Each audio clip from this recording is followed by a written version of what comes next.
malam hari di daerah kabupaten seperti apa. Wih, serem nih tuh kan. Ini bahaya banget loh. Nyalip kanan kiri, serem banget. Gue sih tuh kan.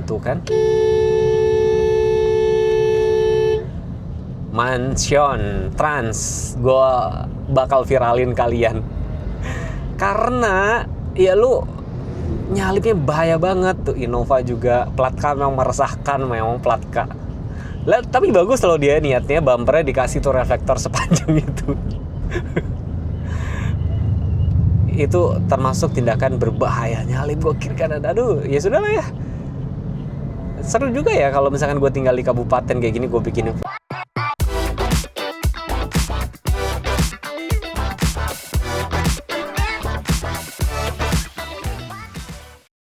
Oke, sesuai permintaan teman-teman, gue bakal bikin PV driving.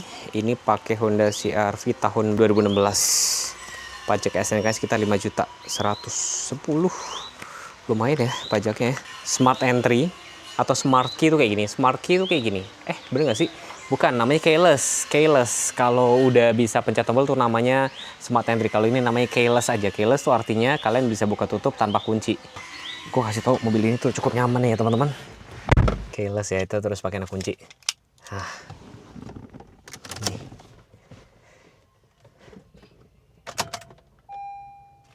Tunggu indikatornya nanti beberapa mati, baru injek rem. Udah. Jangan lupa pakai safety belt dulu ya, penting nih. Nih, udah jalan. Ada Masia di sebelah sini. Masia, kamu duduk di depan harus pakai safety belt. Mobil ini tahun 2016 aja, jadi tolong dimaklumin kalau fiturnya mungkin nggak canggih-canggih banget. Tapi tahun 2016 aja sudah ada cruise control. Gue mau ngasih lihat kamera mundurnya, lihat deh. Tuh, kamera mundur di situ, burik banget. Terus ini tisu nih menghalangi pandangan. Udah, ini juga parfum sudah menghalangi pandangan sih. Nah, kita bakal ke depan. Tahun 2016 ya, tolong dimaklumin kalau tidak ada car charger, ini cuma ada dapat lighter doang. BBM cuma tinggal beberapa bar, kita bakal isi. Nanti kita cari pom bensin dulu ya. Kita isi pom bensin, kita ini dulu.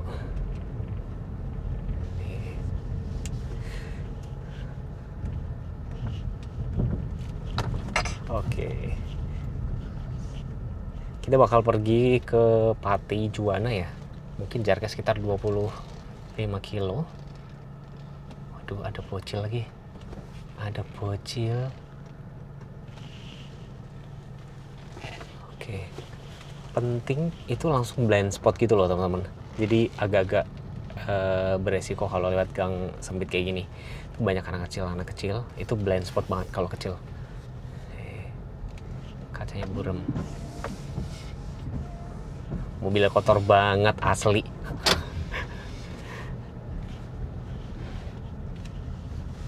Oh, ini topi gue baru nih soalnya. Jadi dipakai buat POV driving ini agak-agak repot. Gapura ini ketebelan. Nih, gede banget. Coba intip sebentar. Lihatin sebelah kiri aman, kanan aman, gas. Nah,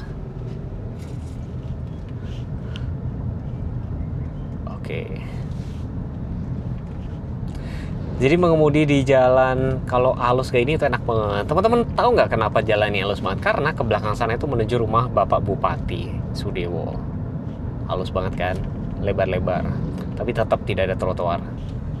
Oke. Itu ada ekonnya nyala ya. Tuh, ekon gue nggak tahu ini ekon tuh indikator doang atau mode eco, gue nggak ngerti. Tapi kalau gambar pohon hijau daun harusnya sih jadi irit ya.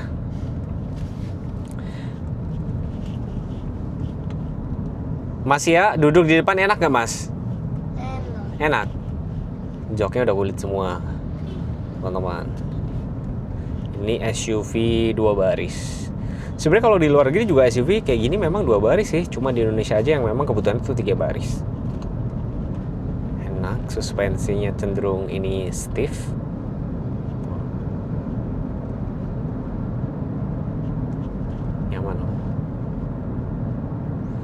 Tapi mobil ini tuh sebenarnya nggak kecil loh, agak-agak gede.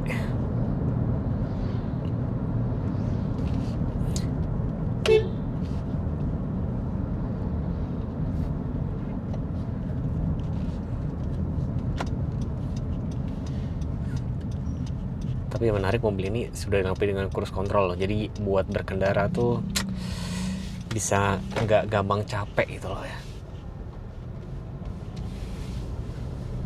Oke, udara luar masuk guys. Tadi pantesan tadi ini mati.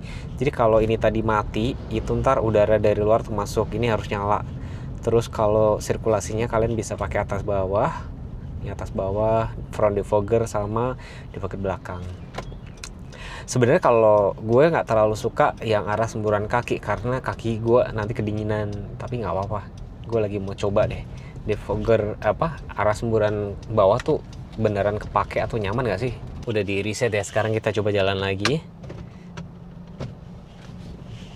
Oh ya, rem tangan tuh ada di kaki sebelah kiri.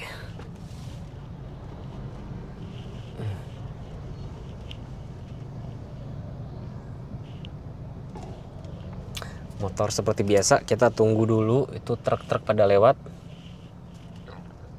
Karena di sini nyetirnya tuh pada ngebut-ngebut guys. Nggak cewek, nggak cowok. Tuh lihat tuh ya. Tuh lihat ya, tuh.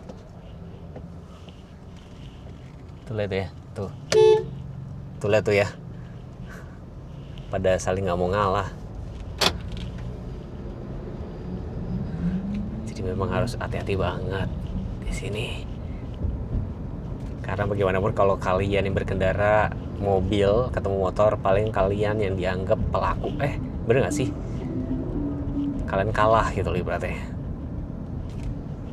Dari udah seminggu yang lalu gue bolak-balik terus ya. Gue hampir jarang banget ketemu brand non Jepang di daerah sini. Jadi mungkin kayak kemarin kan mungkin ya di Jabodetabek kan brand-brand Jepang kan kayak ini ya. Marketnya itu kan banyak direbut sama brand Cina, belum lagi mobil EV. Tenang, kalau di luar Jabodetabek tuh masih menang kok teman-teman. Lihat tuh ya, Toyota Avanza, Brio, Suzuki Carry, Mitsubishi, Isuzu. Belakang gue ada Daihatsu Taruna. Jarang banget, meskipun kalau kita ngomongin dealer di Kudus itu lebih banyak. Ada Chery kalau nggak salah, Hyundai juga ada, terus ada Wuling juga. Di Pati gue nggak tahu deh, Pati ada apa ya? Pati kayak Daihatsu, Nasmoko sama apa lagi ya? Pati belum gitu banyak. Yang paling banyak tuh memang di Kudus guys. Jadi jarang banget. Kenapa? Karena memang kebutuhannya belum butuh mobil listrik. Terus orang Indonesia itu kalau beli mobil tuh udah masih jadi kayak barang mewah, bisa dijadiin anggapannya adalah investasi. Itu ada Kia tuh ngomong. Kia apa Hyundai tadi ya? Kia tuh kalau nggak salah. Tapi jarang banget untuk kayak mobil-mobil barunya, jarang banget. Masih didominasi brand-brand Jepang. Jadi gitu loh, kalau misalkan di luar, terutama di Jawa gini, kok Jawa sih ya, Jawa Tengah lah ya, Jawa Tengah tuh mereka masih butuh mobil bensin yang nggak peduli dengan ganjil genap gitu sih sebenarnya. Terus kalau misalkan nanti setelah dia bosen jual lagi harganya masih bagus ya, kayaknya ya masih brand Jepang gitu. Jadi ini varian yang 2000 cc dengan cc 2000, terus 2 baris doang. Ukuran bodinya juga nggak imut-imut banget sih, menurut gue udah cukup nyaman ya, jadi buat harian gitu loh. Nggak heran Mas Dilan yang baru duduk aja langsung ketiduran. Itu jarang terjadi di mobil gue pribadi ya, karena suspensinya beda banget, beda kelas juga gitu loh. Kalau CR-V ini bahkan sebenarnya harganya kan waktu itu 2016 tuh ya, dia selevel sama Innova sebenarnya gitu loh. Jadi nggak bisa di compare sama Rush juga kayak gini tuh. Nah ini kemarin kalau pas banjir gede di sini tuh sempat kayak sel leher orang dewasa sini, lumayan cukup dalam. Biar kalian sekalian jalan-jalan virtual, gue kasih lihat. Jadi view pemandangan jalan Kayan Pati dari zaman gue sekolah tuh kayak gini. Jadi kanan kiri tuh sawah, terus di ujung sana tuh kalau pagi tuh kelihatan Gunung Muria gitu. Ini tuh enak, adem banget tuh sawah-sawah sepanjang ini ya. Tapi di sana tuh masih banyak perkampungan kayak gitu, adem banget. Tuh sawah-sawah kayak gini. Tapi zaman dulu juga biasa aja. Semenjak gue merantau aja ya, semenjak gue merantau tuh sekarang tiap kali lewat jalan yang bagus pasti berhenti foto. Zaman gue dulu ya biasa aja gitu loh. zaman now sekarang ya, mungkin karena udah kebiasaan lihat di kota tuh banyak yang gersang, nggak ada pohon, lihat di gedung, jembatan, ada kali juga, kalinya airnya hitam, jadi kalau ngelihat alam gini tuh jadi kayak jatuh cinta gitu ya. Dari dulu kayak gini guys, biasa aja. Bentuk 1:11 km per liter udah seirit ini dengan kecepatan gue 40 sampai 50 km per jam gini doang, jalan santai. AC-nya gue nggak tahu suhunya berapa nih, pokoknya blowernya cuman 1 kalau nggak salah tuh, tapi dibikin paling dingin. Kita bakal lewat sini nih, Pati Juwana ya. Tuh kalau ngeliatin jalan rusak tuh, ini tuh nyaman guys. Percaya deh kalau kalian ke daerah kabupaten kayak gitu, itu mobil yang nyaman tuh adalah mobil yang mampu meredam jalan di daerah kabupaten. Jalannya banyak geradakan, banyak yang hancur kayak gitu maksudnya. 110, 112 tuh dianggap boros. Mobil gue pribadi itu 1:12 ya, ngomong-ngomong ya. Ras 1:12, 1:13. Oke, ke kanan nih mas. Tuh, gua ngerti nih lampu merahnya agak-agak cukup bahaya loh sebenarnya.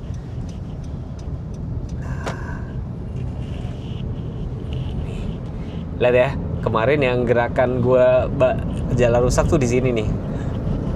Ini nih, lewatin ini nih. Yang kalau kalian nonton Instagram gua kemarin ya, jalannya tuh di sini. Yang rusak geradakan loh di sini. Kalau di Kudus lebih parah lagi sebenarnya. Nih, gue nggak pelan-pelan, maksudnya nggak jagain, santai. Apakah cukup geradakan? Cukup meredam benturan sih sebenarnya. Tapi tidak dibenarkan ya kalau kalian ada jalan rusak diterjang, jangan, pelan-pelan aja. Stabil guys. Salah satu alasan kenapa mobil-mobil SUV itu banyak yang laku di Indonesia, kenapa maksudnya marketnya selalu bagus, karena banyak jalan di Indonesia tuh yang rusak, banjir ya kan. Terus modelnya orang Indonesia tuh masih suka model-model SUV gitu. Bahkan kalau kalian Innova Zenix sekarang aja bentuknya tuh mirip kayak crossover gitu nggak sih, ya kan? Itu yang disukai sama orang-orang Indonesia. Nyaman ternyata di sini. Oke. Nah sekarang pakai cruise controlnya, jadi kalian kaki kanan bisa istirahat sejenak. Nah, tuh bisa istirahat sejenak, nyaman loh guys.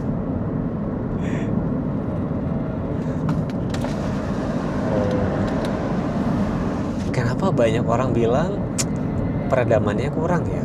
Menurut gue cukup oke sih, tapi mungkin karena ini levelnya CR-V. Mungkin kalau levelnya Mobilio beda ya, beda banget. Mobilio tuh satu level sebenarnya sama Avanza kayak gitu. Kalau diinjek rem dia langsung mati, langsung tercancel sendiri untuk cruise controlnya guys.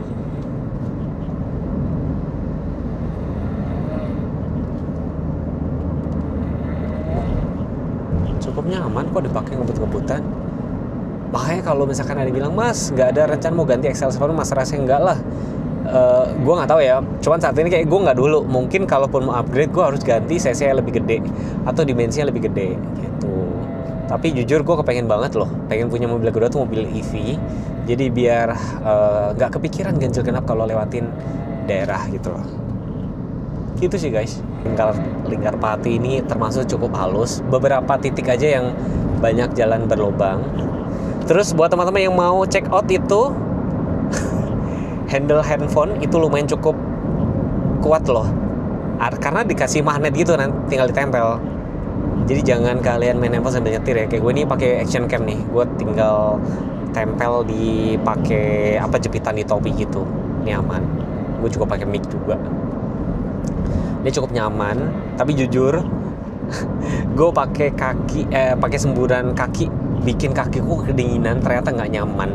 Jadi disclaimer ya, ternyata bener yang kemarin gue sempat baca katanya kenapa di Indonesia itu jarang dikasih semburan kaki karena banyak orang Indonesia nggak suka. Gue pribadi kedinginan. Nih kalau kalian pengen tahu kenapa kayak Ras, Terios, Fortuner, Pajero masih laku, kenapa? Karena banyak jalanan di Jawa Tengah terutama ya. Nih contoh kayak ini kan jalan utama nih, nyebut apa dong? Jalan provinsi ya. Ini dari Pati menuju Rembang ke arah Surabaya sana. Ini jalurnya tuh dikuasain sama transformer kayak gini. Dan mereka kan otomatis ngambil di tengah kayak gini kan. Jadi kalau lu bawa mobil pribadi mau cepet-cepet kan nggak bisa kayak gini, mau nyalip juga susah. Sini banyak mobil juga, mau nggak mau pada lihat bau jalan kayak gini tuh ya kan. Sehingga lebih pedenya tuh kalau mobil-mobil dengan ground clearance tinggi. Salah satunya adalah Ras, Terios, Fortuner, Pajero gitu. Sebenarnya bukan berarti kalau mobil FWD, contoh kayak Avanza, Veloz, R3 itu FWD juga kan, bukan berarti nggak nyaman, nggak juga, tapi maksudnya kayak pertimbangannya tuh kayak gitu. Terus juga banyak banget jalan rusak gitu loh sebenarnya kan. Tentunya kalau dinaikin ya lebih nyaman, jujur ya FWD pasti lebih nyaman, lebih irit juga BBM. Terus gue mau iklan lagi, handphone gue masih nempel di situ loh. Jadi kalau kalian mau mengambil gambar, tinggal beli suction cup itu, jangan lupa dibasahin dulu buat tempel. Ya ini nih jalanannya. Dan oke, mobil ini gimana CR-V nih? CR-V 2016 2000 cc gimana? Nyaman aja sih sebenarnya kayak gitu. Itu loh guys, gue kemarin pernah bawa juga kan Xpander Cross kan, itu kayak ngebawa lewat bawah jalan tuh kayak nggak tega gitu loh, jalannya rusak banget kadang-kadang kayak gitu loh. Sehingga menurut gue mobil-mobil kayak Ras yang penggerak roda belakang itu lebih sukai di daerah kabupaten gitu sih sebenarnya, ya kan? Coba dong kalian sharing kenapa kalian yang pakai Ras ya, kenapa beli Ras, kenapa beli Terios, kenapa yang Xpander. Tapi balik lagi ya, bukan berarti nggak nyaman, nggak sah-sah juga. Ada juga kok beberapa teman-teman gue tuh yang beli brand lain selain Toyota itu tadi karena mereka nggak mau samaan. Aduh, gue nggak mau terlalu pasaran deh, gue nggak mau terlihat bapak-bapak banget. Jadi kalau lu beli Ras tuh lu pasti bapak-bapak. Pasti. Oh iya, jangan salah fokus ya, anak gue nih begitu nempel langsung langsung tidur karena mobilnya mungkin nyaman kali ya. Jadi overall gitu guys, vlognya sampai di sini dulu ya, takutnya kalian bosen. Next kalau misalnya kalian pengen dibuatin video apa, tinggal komen aja gitu. Jangan lupa subscribe, jangan lupa follow Instagram gue @teguh.ku. Jadi kalau misalkan gue tuh balas komennya lama dan segala macam, kalian follow Instagram gue deh. Gue lumayan aktif kok di situ. Nanti kalau kalian komen pengen dibuatin konten apa kan lebih gampang gitu ya kan. Terima kasih. Nanti gue kasih malam hari di daerah kabupaten seperti apa. Wih, serem nih tuh kan. Ini bahaya banget loh. Nyalip kanan kiri, serem banget. Gue sih tuh kan. Mansion Trans. Gue bakal viralin kalian. Karena ya lu nyalipnya bahaya banget tuh. Innova juga plat K memang meresahkan, memang plat K. Tapi bagus loh dia niatnya, bumpernya dikasih tuh reflektor sepanjang itu. Itu termasuk tindakan berbahaya, nyalip gue kiri kanan. Aduh, ya sudah lah ya. Seru juga ya kalau misalkan gue tinggal di kabupaten kayak gini, gue bikinin vlog, pasti yang ada gue marah-marah terus kali ya. Kalau gerasa gerusuk. Nah ini jalan lingkar Patinya nih. Wah, tapi naik mobil 2000 cc ini enak banget loh. Nah, kalian tuh bakal ketemu transformer kayak gini yang menurut gue minim pencahayaan. Nih kan, hampir nggak kelihatan kan. Harusnya reflektornya tuh jangan ketutup sama terpal. Reflektornya terlalu gede sepanjang terpal gitu. Jadi itu cukup lumayan ngebantu penerangan. Oke. Tuh, kalau teman-teman lihat ya mobil box tuh ya. Nah, harusnya mobil-mobil box tuh yang gede-gede tuh bikin reflektornya kayak gitu gede. Jadi kalau pada saat kita dari jauh nih, jarak berapa? 50 meter aja udah kelihatan terang banget. Itu cukup membantu. Karena memang rata-rata mau jalan lingkar, jalan tol itu kan biasanya hanya di persimpangan atau apa yang baru ada lampu kan. Kalau nggak ada kan ya udah bener-bener ngandelin